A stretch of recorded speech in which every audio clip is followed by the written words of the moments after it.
বদল কি কবি কথা থেকে কন ঈদ তো চলে আসলো তাই ঈদের জামা কাপড় নতুন নতুনটা কিনে দিবা না নাকি? নতুন কাপড় এই যে হচ্ছে না কিনে দিবা না করলি এলো প্র্যাকটিক্যালে দেখা তো কোনো যুক্তি আসে না। দাঁড়িয়ে মারি পাকিয়ে গেল আমার বিয়ে দাও আজকে দিনের মধ্যে তোর বিয়ে দেবো দাদা যদি আজকে দিনের মধ্যে তোর বিয়ে দেবো তুই যদি এই কাজটা করতে পারিস নে মুখে যদি এইটা সরাতে পারিস তাহলে আজকে তোর বিয়ে দেবো।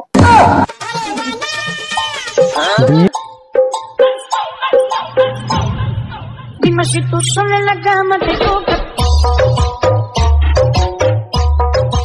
না আর তো কাজ কাম করার মতো নেই। সারা বছর জন বেশি কি করলে একটা টাকাও তো বুঝাতে পারলি আমাদের তো জন বেশি খাওয়া লাগতেছে। আরে বাপু তোকে তো আমি ৫-৭ শতক জমি দিছি তো দাদা তো আমার তাও দিয়ে যায়নি। তোর তো কাহিনী করার দরকার নেই তাড়াতাড়ি বইটুক নিয়ে নিয়ে বাড়ি চল দিলেই গেছে। পুরা তিনি বাবিটা কি গল্প করছিস? তাছাড়া তো দেখলাম ছোটবেলা থেকে জন বেঁচে খাচ্ছি নিজেও কিছু করতে পারলো না ছেলেবেলে দুটোরে কিছু করে দিতে পারলো না। দেই চাচারে একটা বিমা টিমা খুলে দেই কিছু করানো যায় নাই যেন শেষ বয়সে ছেলেবেলে পিছে পিছে না ঘুরে।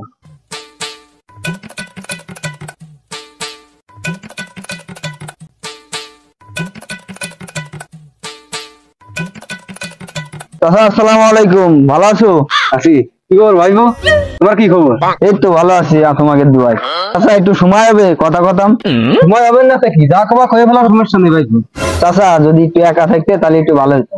এমন এই তোরা যা বাড়ি যা এই ভাইবো কি কয় শুনে তারপরে আসতেছে। আমি থাকলে কি আসছে আমি বড় সওয়াল না তাহলে আমি তো খাই ইয়া দুঃখ থাকার তুমি ইন্দি ছেলেপিলে কথা শুনে জ্বালায় ফেলাই দিল। আচ্ছা কি কবা কম? চাচা তো রাগি রয়েছে না কথা কথা তো ভয়তেছে দেই দেই কি কয়। চাচা তুমি তো সারা জীবনই কষ্ট করে গেলে চাচা তোমার জীবনে এখন একটা সুযোগ আছে। কি সুযোগ গো বাবু? তুমি যদি এখন আমাদের ব্যাংকে একটা বীমা করো 10 বছরের চাচা তুমি যদি 10 বছরের মধ্যে মরে যাও তাহলে তোমার ছেলেবেলে 50 লাখ টাকা পাবে। আরে বাবু তুমি কি কইলে বলা তোমার মতো লোকই তো আমি খুঁজ দিছি জীবনে কিছু করতে নেই যদি এই সুযোগে ছেলেবেলে তুমি কিছু করে মরা যায়। কি কি লাগবে আমারে কয়ে দাও কালকে সকালে আমি গোছাই গাছাই নিয়ে উঠতিস তোমার অফিসে। আচ্ছা চাচা তাহলে তোমার নাম্বারটা দাও আমি ফোন দিয়ে সব জানাই দিবানে। গোপনে কি পরামর্শ হচ্ছে বিটে বাড়ি সব ঠাপায় বেঁচে না দেয় কি না জানে কি আলোচনা করলে আব্বা ওই লোকের সাথে ভাই তাহলে এই জায়গা বসে দুই ভাই একটু পরামর্শ করি। বাপে তো কিছু করিয়ে দিয়ে গেল না কিভাবে বড় লোক করা যায় না বুদ্ধি রেডি ভাই? খুব সহজ একটা বুদ্ধি আছে যদি বাপ রাজি থাকে। কি বুদ্ধি রে ভাই কি বুদ্ধি কদি শুনি? বাপেরে পোক পাক দিয়ে যদি একটা বিয়ে করতে পারি তাহলে ওই বউ দিয়ে ব্লগ ভিডিও বানাবো ওই ভিডিওতে যে ইনকাম আসবে ওই ইনকাম দিয়ে একটা সেলুন দেবো আর ওই সেলুনের টাকা দিয়ে আমরা কোটিপতি। কি ভাই এত এই বুদ্ধি তো কোনে ছিল এতদিন কোনে ছিল এই বুদ্ধি এতদিন আমাদের জন্মেছে খাওয়া লাগে এই বুদ্ধি আগে খুবই না তুই ভাই আনুটা চল বাপের কাজ করতে হবে চল বিয়ের কথা বাপের সামনে কর সাহস নেই বিদায় আনো জন বেচতেছি যদি পারিস তো তুই একটু কই গে ও কাজ আমি করতে পারবো না কব আমি বিয়ের বউনের সুবা তুমি ও কাজের মধ্যে আমি নেই বিয়ের লিতে তুমি বউনের ব্যবসা শুরু করে দিবা নেই ব্যবসা জিনিস আর কি মারার মধ্যে নাই তুমি যে কবে তোমার বিয়ে তুমি যে আব্বারে কবে আচ্ছা যা আছে আজকে বাপের কাছে আজকে কয়েই দেবো বিয়ের কথা সে কয়েই ছাড়বো বাপের কাছে। আব্বা একটা গুরুত্বপূর্ণ কথা ছিল।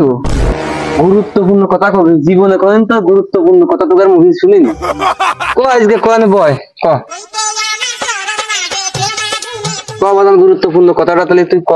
ওই পাড়ার ওই জাফর বিশ্বাসের ছাল থাকিব সে বিয়ে করেছে 4 বছর করে 4টে ছেলে মিলে গেছে ওই পাড়ার ওই স্বামী ঠিক মতো হাঁটতেই পারে না ওর মা বদনা নিয়ে যায় সুসাথী তার বিয়ে হয়ে গেছে।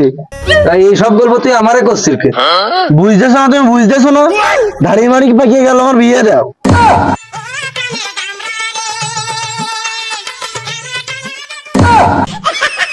আজকে দিনের মধ্যে তোর বিয়ে দেবো দাদা যদি আজকে দিনের মধ্যে তোর বিয়ে দেবো তুই যদি এই কাজটা করতে পারিস নে মুখে যদি এইটা সরাতে পারিস তাহলে আজকে তোর বিয়ে দেবো। বিয়ে দেবে না করলেই যায় ইট মুইতে সরাতে কষ্ট বিয়ে দিয়ে আসবে কথা টুক কইল তুমি ছিলে ছিলে একখানি ইট মুইতে সরাতে পারে না আমার বাপের সামনে এসে বিয়ে দাও বিয়ে দাও তো বৌমা চালাবেন কি একখানি ইট মুইতে সরাতে পারে না আমার বৌমা চালাতে তুমি ইন্দির পালের কিছু রে তা বুঝে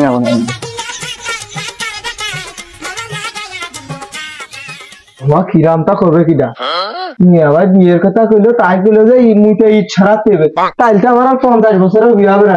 কিন্তু আব্বা কাজের কাজটা কইরে দিয়ে গেছে, আমি আজকে তো প্র্যাকটিস করবো যে এই দিন মুইতে ঈদ ছাড়াতে পারবো, ওই দিন বিয়ের কথা কব আব্বারে। তার আগে আর আমি কব না। মিয়া ভাই যা পারে তাই করুন।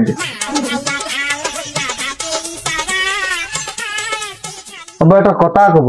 তোর আবার কি কথা? তোর মিয়া ভাই এমনিতে রাগ ধরাচ্ছে গেছে, না কবিতা ফেন বল ক। মুইতে ঈদ ছাড়ানোর ক্ষমতা আমার নেই, আমি ও কথা করতে আসিনি, আমি করতে আসি আর এক কথা। বয় এমনি বসে কদিন কি কবি, সব কি কবি কথা থেকে কন। ঈদ তো চলে আসলো, তাই ঈদের জামা কাপড় নতুন নতুনটা কিনে দিবা না নাকি? নতুন কাপড়, নতুন কাপড় এই যে হচ্ছে না, কিনে দিবা না করলি এলো প্র্যাকটিক্যালে দেখা তো কোনো যুক্তি আসে না। তুমি যদি ছেলে পেলে তোমাকে কি রে টাইট করতে হয় আমার জানা হয়ে গেছে।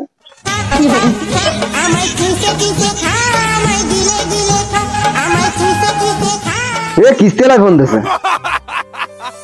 হ্যালো, হ্যাঁ বাপু কি দেখি খবর? রাত তো ফোন টোন দিলে না, সে কনে হয়ে গেলে।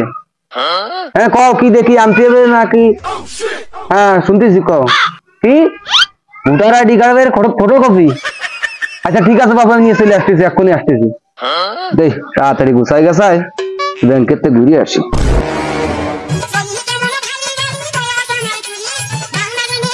চাচা তাই নামো, বাড়ি বন্ধ আগে দিয়ে গেলাম। বাবু মুরব্বী মানুষ আসতে কষ্টে যাইতো আমার, আগে দিয়ে গেলে খুব ভালো কাজ করেছো। তাহলে বাবা সাবধানে চলে যাও, বুঝেছো? গাড়ি ঘোড়া আসতে চালায়। আচ্ছা যাও। এ মনি সোলেমানার বদরুল এদিকে শুয়ে যা।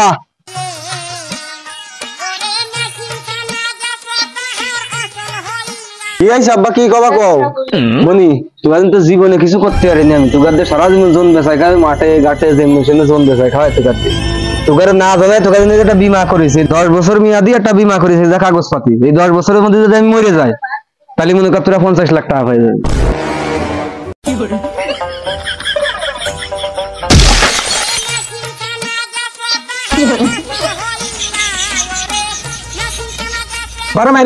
তাড়াতাড়ি ব্যাংকে যাও, টাকা উঠাতে হবে। চল চল চল, তুই বলছিস আমি বলছি। না না না, ও কথা খালি মানবো না। আমি ইট মারিছি, আমার 40 তোমার 10। আরে যাও হবে না, আগে টাকা তো নিয়ে একটা তাড়াতাড়ি চল।